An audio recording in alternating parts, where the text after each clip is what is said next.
Welcome to our channel. Before we get started, please consider liking and subscribing so we can bring more stories like this to you. I never planned to spend my retirement fighting with an HOA. My husband and I moved into this suburban community a few years ago because it seemed peaceful, and I liked that most of the residents were in our age bracket. It was near my parents' place, and I thought it'd be a perfect spot to downsize once the kids were grown. Little did I know that I'd be tangled up in one of the most bizarre, draining dramas I've ever witnessed, and it all started with a harmless wooden ramp for my elderly father. My dad, Henry, is the kind of guy who never complains. He served in the military, then spent decades working for the local fire department before the strain on his body forced him into early retirement. Now, at age 82, he uses a wheelchair for longer distances and a walker for short movements around the house. Last fall, he took a bad spill trying to navigate the front steps of his home, so I insisted he move in with me for a bit while we figured out better accommodations. One day, as we sat together watching his favorite old westerns, we agreed it'd be easier if he stayed indefinitely. My home was single-story, but would need a small ramp off the back patio so he could come and go freely. I contacted a reputable contractor to build a simple wooden ramp in the backyard. We have a nice, wide sliding door that leads to a small deck, perfect for installing a ramp that wouldn't be too steep. A few neighbors saw the construction and even came by to show their support. They brought baked goods and chatted with my dad about his old firefighting stories. He was thrilled by their kindness.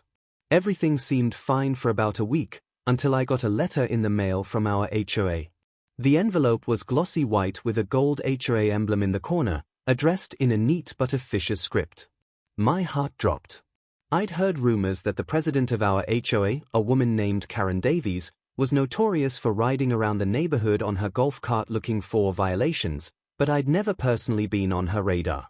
When I opened the letter, my jaw nearly hit the floor.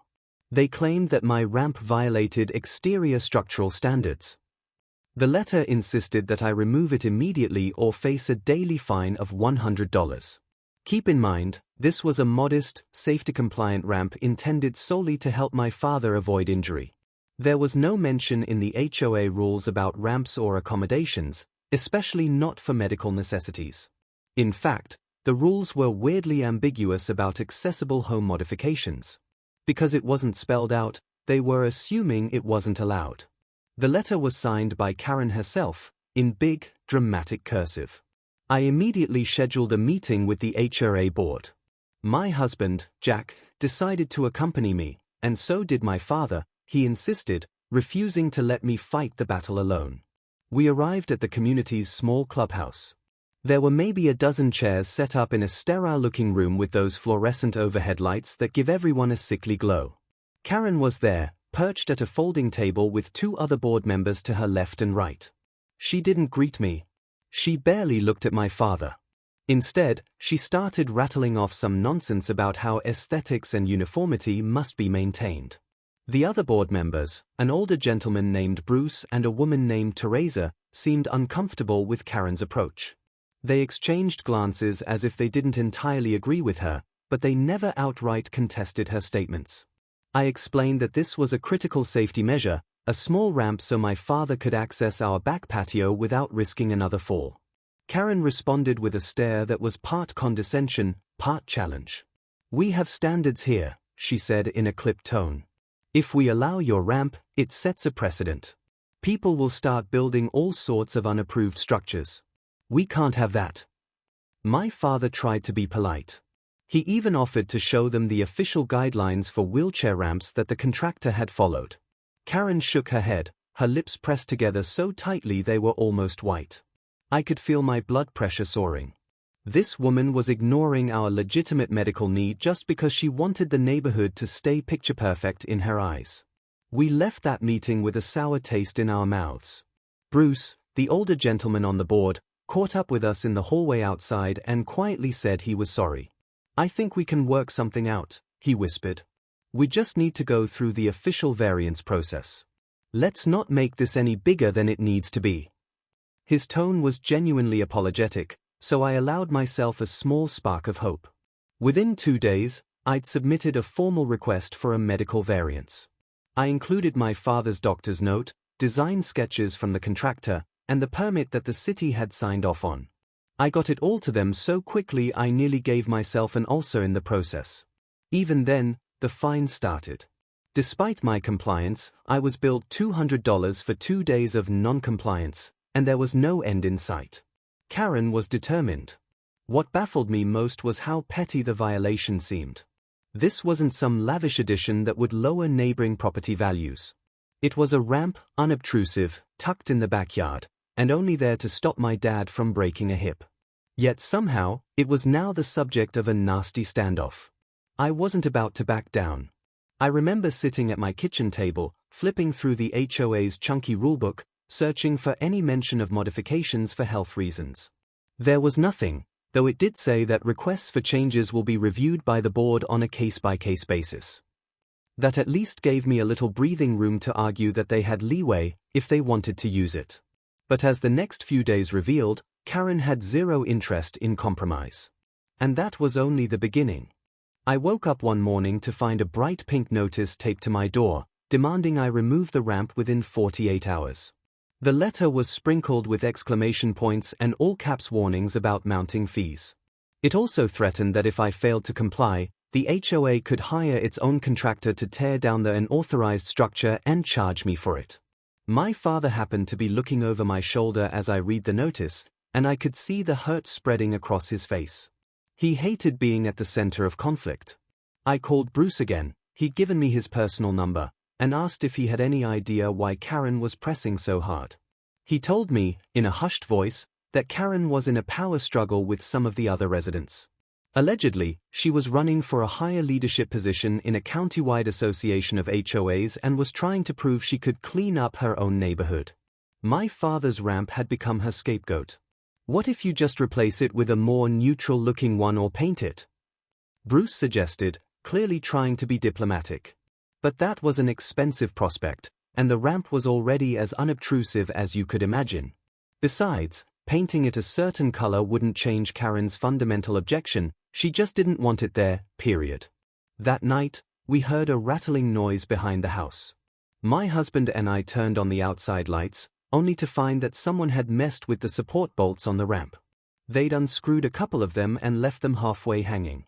If my father had tried to use the ramp in that condition, it could have collapsed. Furious, I filed a police report for attempted vandalism. While we couldn't prove it was Karen or someone acting on her behalf, I had my suspicions. I posted about the situation on a local neighborhood forum, though not the official HOA site, to see if anyone else had experienced something similar.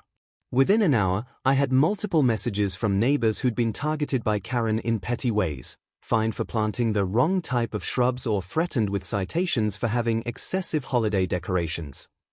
It seemed she had a history of pushing boundaries, but rarely had she gone after someone with such persistence. My father, who normally tried to remain stoic, looked tired. Tired of feeling like a burden, tired of the constant negativity. I refused to let him blame himself, so I tried to keep his spirits up.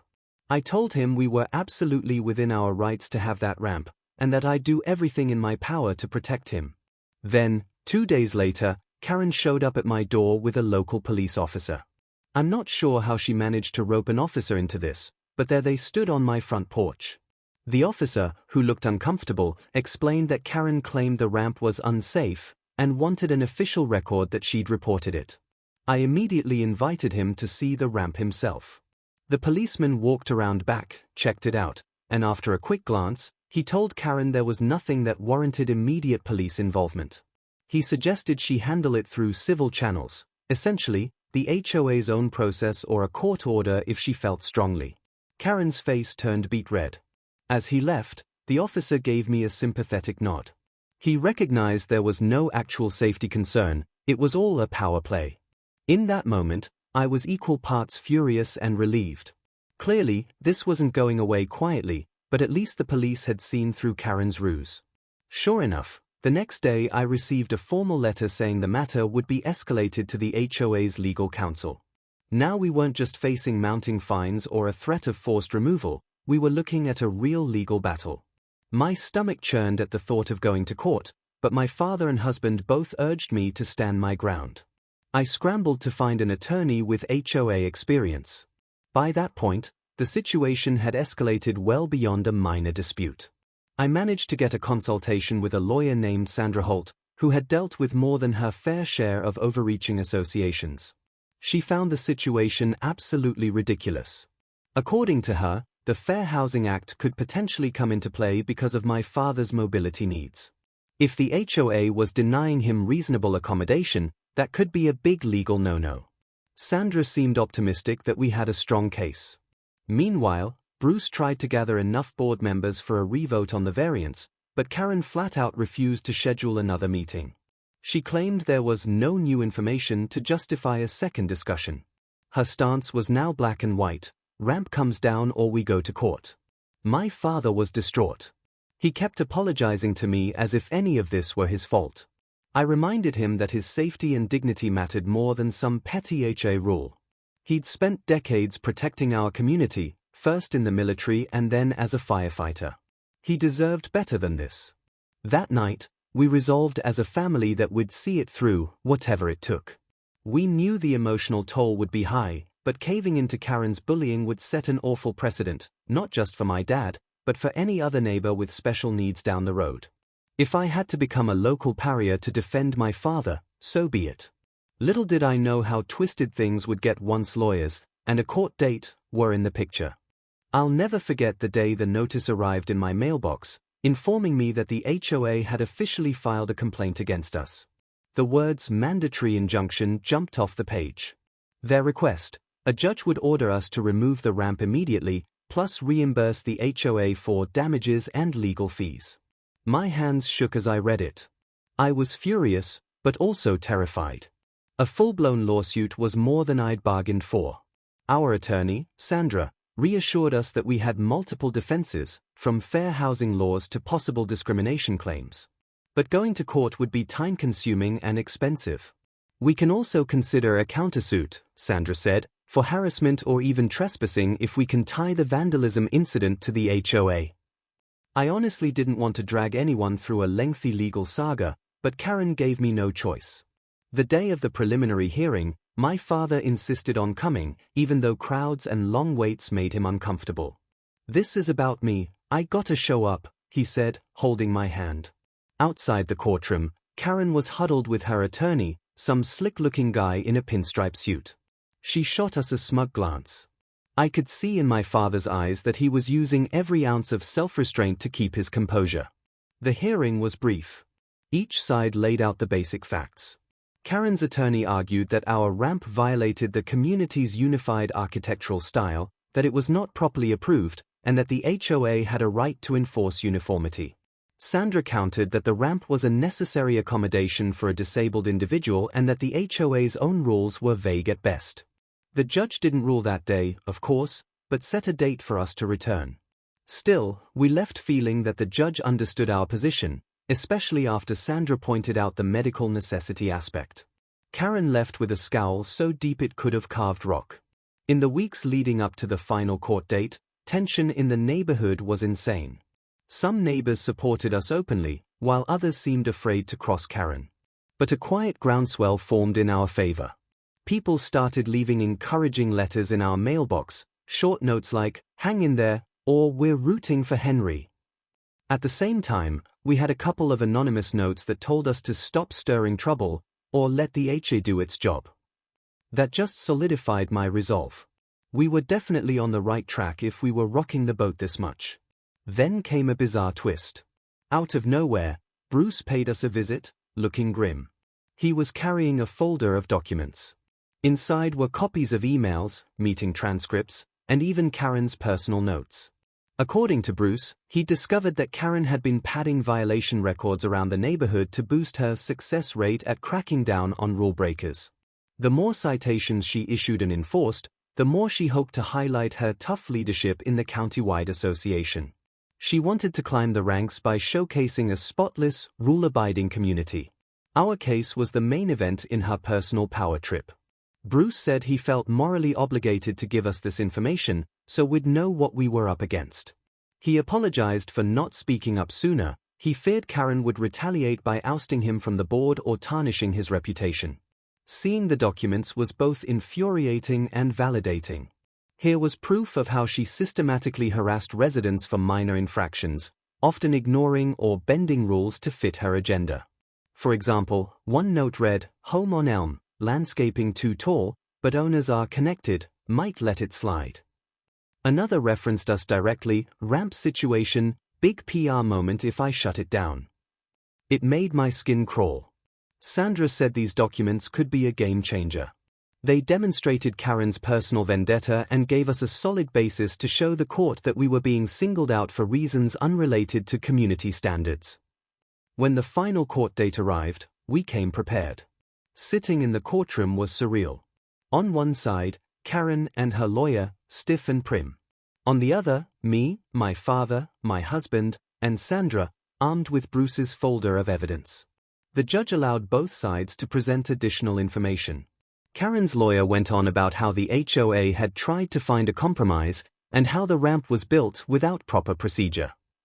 Sandra calmly responded with the original city permit, the doctor's note, and, crucially, the newly surfaced documents that revealed Karen's shady motivations. The judge's demeanor shifted when Sandra read Karen's note aloud, "Ramp situation, big PR moment if I shut it down." He turned his gaze to Karen, who sank further into her seat.